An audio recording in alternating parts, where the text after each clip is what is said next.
Hi there, welcome back. So yes, we're using the ReDesign by Prima molds that we showed you in our previous video, and also these absolutely beautiful mica powders from Let's Resin. We aren't sponsored to promote these products in our video today. We've bought all these for ourselves, but as usual, everything that we've used in today's video is linked in the description box below. Why not head down to there or over to our Amazon storefront, where there's links of everything that we use in all of our videos, including all your PPE stuff as well. Now, you've seen the dragonfly one before. There we go, little snapshot of the gold coloured one that I did previously, hence why I've still got gold all over this mould. Apologies, I'm just literally going straight on from the previous video, but we're going to do the rest of these beautiful butterflies and moths, and just sort of, you know, switching things up a bit, using some different coloured mica powders.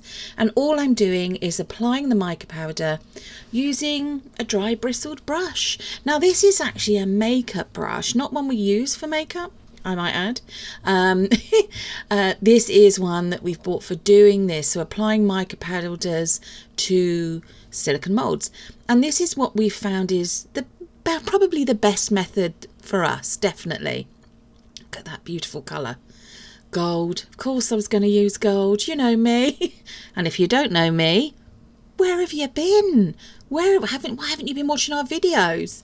You know, got a bit of thing for gold for some reason, although I have to say, precious metal wise, silver is my ultimate favourite to wear, certainly in jewellery.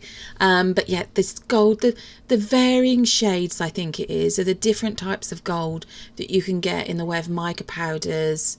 It's, yeah, whether it's to the palest of sun golds, you know, like of golden ear, very, very pale gold, right through to your real deep, rich, sort of, I think they call them Inca, sort of Mayan gold shades, if you know what I mean.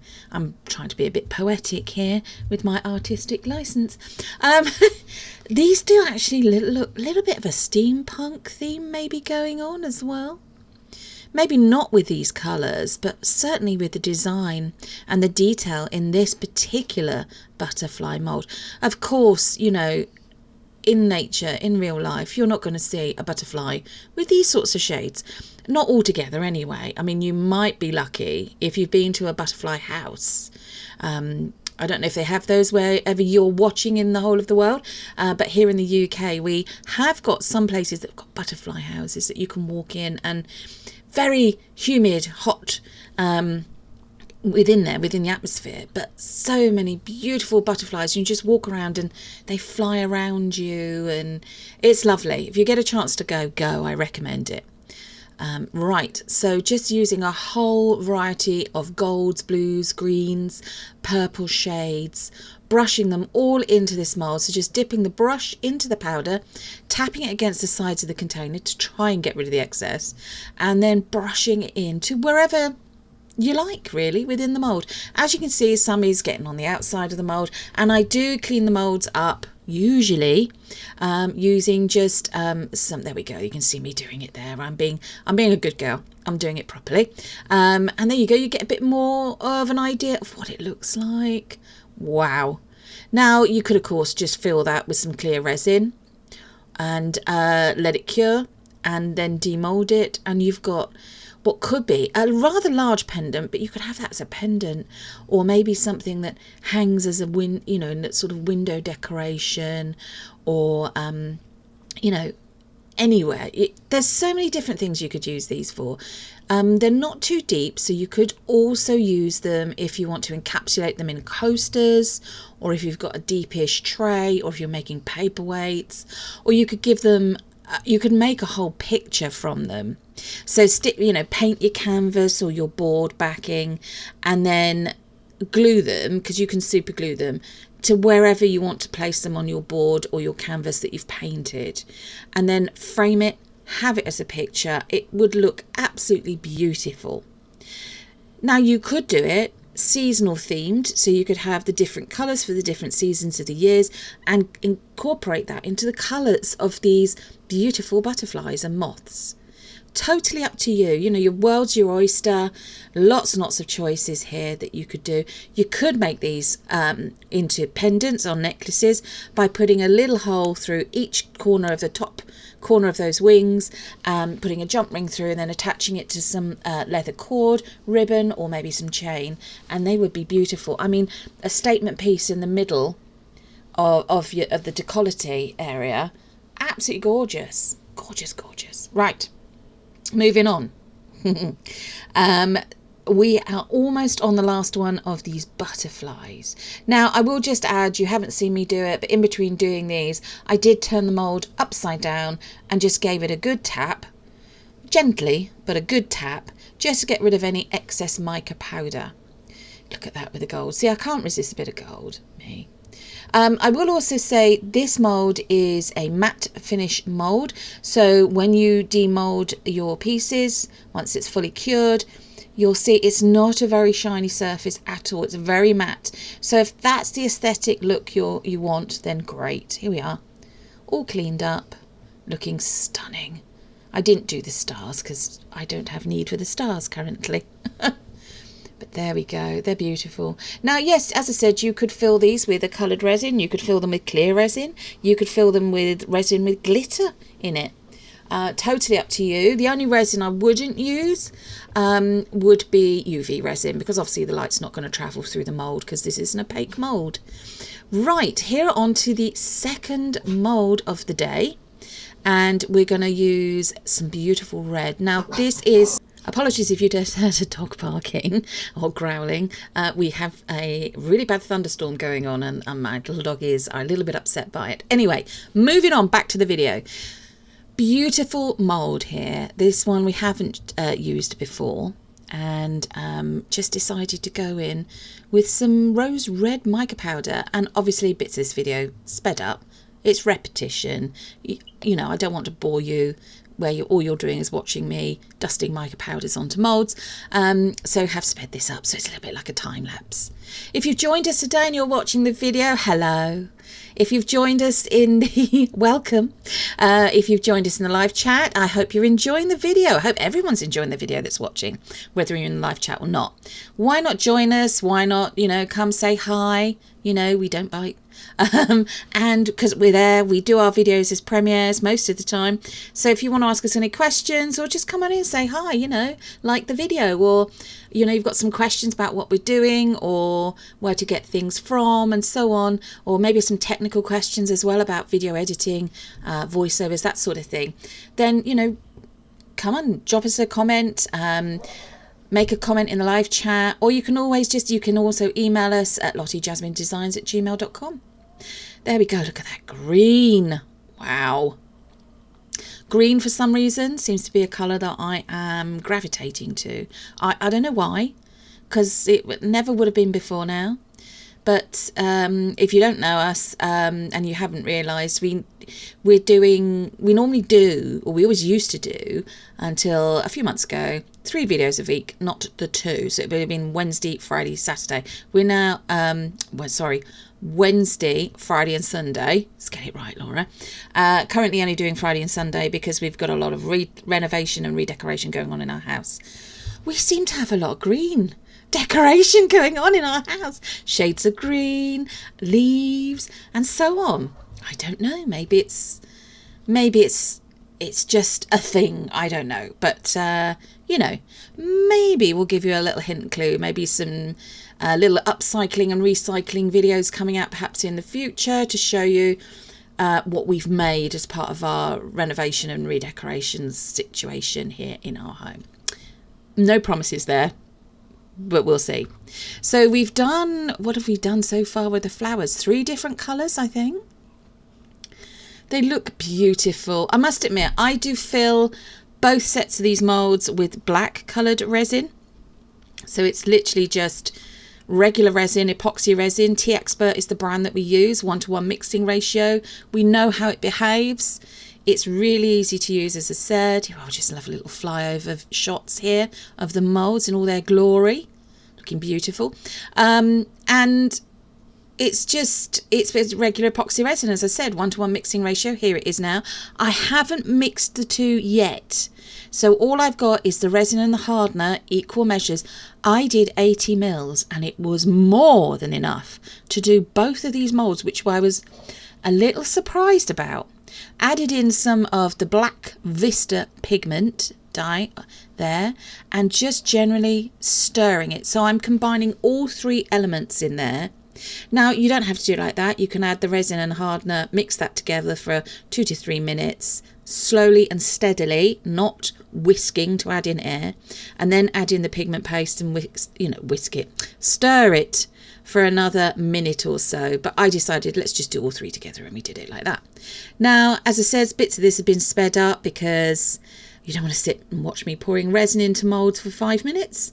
But thing to remember, a nice slow trickle, should we just say, of resin. Try not to overfill them, try not to spill them all over the mold.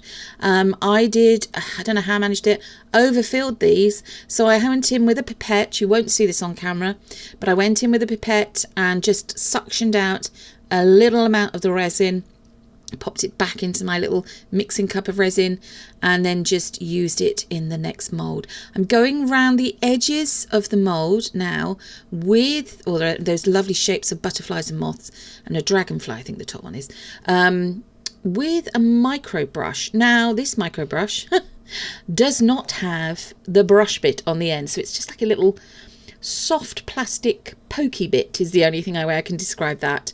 And just around the edges of the mold, there we are, look, oh, I did show you, I didn't think I'd kept that in this video, sucking out the extra resin from those pieces and just popping it back in the mixing jug, the mixing container that I had. There we go. It was just a little bit too much, and to be honest with you, be wary that resin will shrink slightly as it cures, but I didn't want these to have a domed effect.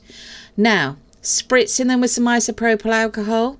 If you do that, do not then take any form of heat to it to try and dissipate or disperse any other bubbles that might come up to the surface. You're either then going to have to give them another quick spritz with some isopropyl alcohol, or pop them with a little cocktail stick or your little micro brush. So just filling up this beautiful flower mould now. I love the fact that you've got the flowers in bloom, you've got a bit of green leaf foliage up the side, and you've also got the buds. So if you just wanted to do buds and foliage, you could. If you just wanted the flowers in bloom, you could as well. There we go. The only other thing I probably wouldn't use, apart from UV resin in these moulds, is eco resin, because there's a lot of thin, small detail, and I'm not sure how it would go with demold if they would snap and break, and that's the last thing that you want after you've put a lot of effort into this. Here we are with the demold. Wow, look at that. Comes out quite easily, this one does. Not so much with the flower one, as you'll see. If you've not seen me demolding the previous the other molds, then check out the previous video. It'll be over in our playlist. It was just this video and the one before, I've so enjoyed doing, and it's just bliss, to be honest. Look at that. So you see what I mean about the steampunk-esque-ness to it? Very, very matte. If you want to make them shiny, you can spray them with some spray varnish, polyurethane varnish, sort of 2 or 3 coats. Make sure that you do that in a well-ventilated area, preferably outside. Wear a mask when you're doing that. Let them dry completely between coats. Look at that beautiful dragonfly. And, you've got it done. Otherwise, you could brush UV resin over the surface of it and then cure it for a good 5 minutes under a UV lamp. There we go. So this is the foliage and the flowers and the flower bud one. So, got a bit stuck there. As you can see, we've got a bit of overspill, but it's very thin. So easy cleanup job. So what I do with this, if it's very thin like that, and you've got a lot of intricate places to get into, or small places to get into, I tend to use my smallest pair of scissors that I have.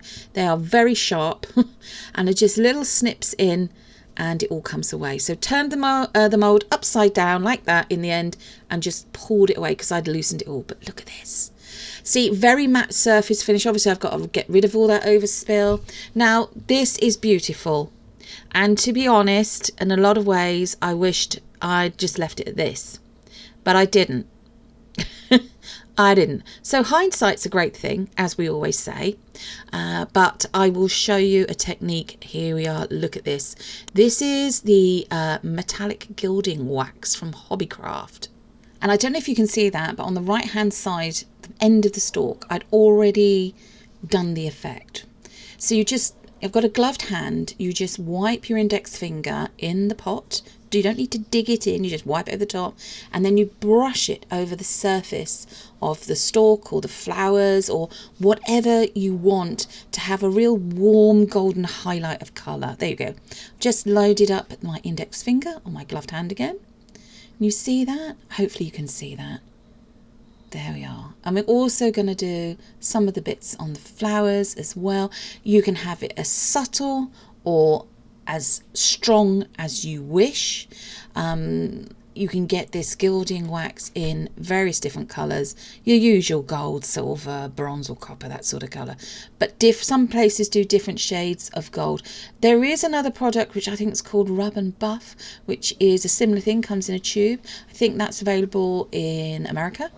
But this is great. I loved doing this. Now, I do also go on to make it a bit more warmth, the shades of gold. I mean, the whole of this video really has been about building up layers of colour to get the overall effect that you want.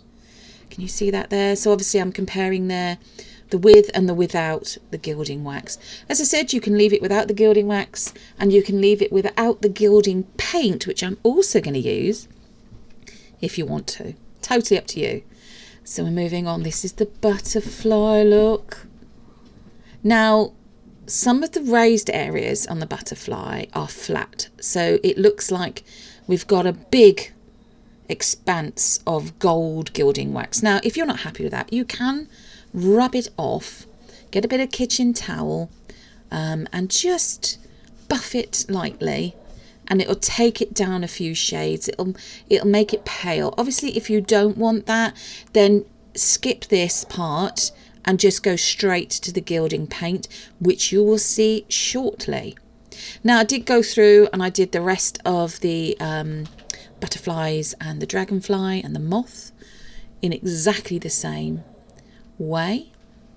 That's beautiful. It really does, like old gold, vintagey, antique-y looking. Makes it look very like it's made from metal that's been painted.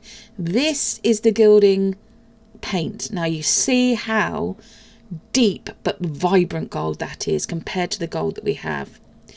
A real punch of almost like this is your 20, we've put your 9 carat gold on, this is your 24 carat gold going on now, like there we go, just elevating it even more. So it's a bit like if you were painting a butterfly, you wouldn't do it all in one solid colour, just flat.